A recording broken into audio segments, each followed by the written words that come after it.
આખો બિલ પ્રદેશ તમારી સાથે છે, તમારી જોડે છે. કોઈની તાકાત નથી કે આપણી આજુબાજુમાં આવીને કોઈ આપણી જમીનની માપણી કરી જાય, આપણી જમીનો લઈ જાય.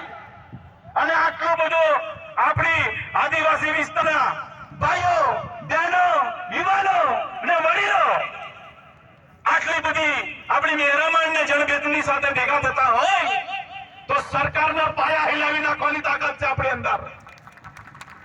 અપૂરી, ગુંગી, બેરી અને હવે આંધળી પણ સરકાર છે. આ સરકારને એ નથી ખબર કે આદિ અનાદિકાળથી આપણો આદિવાસી સમાજ આ પૃથ્વી પર વસે છે અને ક્યારે પણ કોઈ પણ સાથે, કોઈ પણ ભેદભાવ સાથે વગર, કોઈ પશુ પક્ષી પંખી માનવ કોઈ પણ હોય એનો ભેદભાવ નથી કર્યો, કોઈની સાથે અલગ વ્યવસ્થામાં નથી રહ્યા.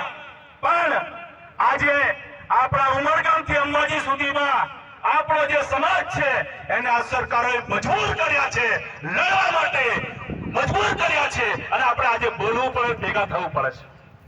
મિત્રો, વડીલો, તમને એટલું જ કહીશ કે નસવાડીની અંદર હાઇડ્રો પ્રોજેક્ટ આવ્યો અને અમારા 18 ગામને ઉજાડવાની વાત કરી અને ત્યાં આવવા જવા માટેના રસ્તા બનાવવામાં આવ્યા.